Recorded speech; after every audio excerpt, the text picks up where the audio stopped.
জর্ডানের আম্মান শহরে আন্দোলনে নেমেছেন হাজারো মানুষ। তাদের দাবি গাজায় চলমান ইসরায়েলি বর্বরতার সমাপ্তি। গত বছরের ৭ অক্টোবর থেকে এ পর্যন্ত ইসরায়েলি বাহিনী গাজার প্রায় ৪০,০০০ নিরীহ মানুষকে হত্যা করেছে। এছাড়াও হত্যা করে চলেছে স্বাধীনতাকামী ফিলিস্তিনি সংগঠন হামাসের প্রধান নেতাদের। গত ৩১ জুলাই হামাস প্রধান ইসমাইল হানিয়াকে জর্ডানের আম্মান শহরে আন্দোলনে নেমেছেন হাজারো মানুষ।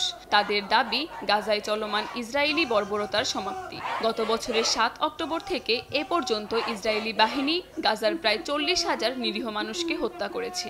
এছাড়াও হত্যা করে চলেছে স্বাধীনতাকামী ফিলিস্তিনি সংগঠন হামাসের প্রধান নেতাদের। গত ৩১ জুলাই হামাস প্রধান ইসমাইল হানিয়াকে ইরানের রাজধানী তেহরানে হত্যা করা হয়। এই হত্যাকাণ্ডের সঙ্গে ইসরায়েলি জড়িত বলে দাবি করা হচ্ছে।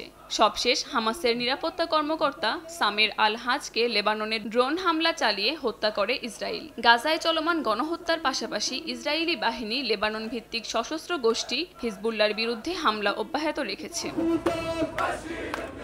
চলমান এ রক্তপাতের প্রতিবাদে শুক্রবার রাজধানী আম্মানের রাস্তায় নেমে আসে হাজার হাজার বাসিন্দা। ফিলিস্তিনি পতাকা ও প্ল্যাকার্ডে ইসমাইল হানিয়ার ছবি নিয়ে বিক্ষোভ করে দেশটির জনগণ। চলমান সংকটের প্রতি বহির্বিশ্বের মনোযোগ দাবি জানান তারা। আমি আমার পরিবারের সঙ্গে এখানে এসেছি গাজায় আমাদের লোকদের ওপর গণহত্যার বিরুদ্ধে একাত্মতা জানাতে। এখন পর্যন্ত ৪০,০০০ ফিলিস্তিনিকে হত্যা করেছে ইসরায়েল। গাজায় নিরবিচ্ছিন্ন বর্বরতায় দুর্ভোগ পৌঁছেছে চরমে। গৃহহীন লাখ লাখ মানুষ। নিহতের পাশাপাশি মারাত্মক আহত হয়ে মৃত্যুর প্রহর গুনছে হাজারো মানুষ।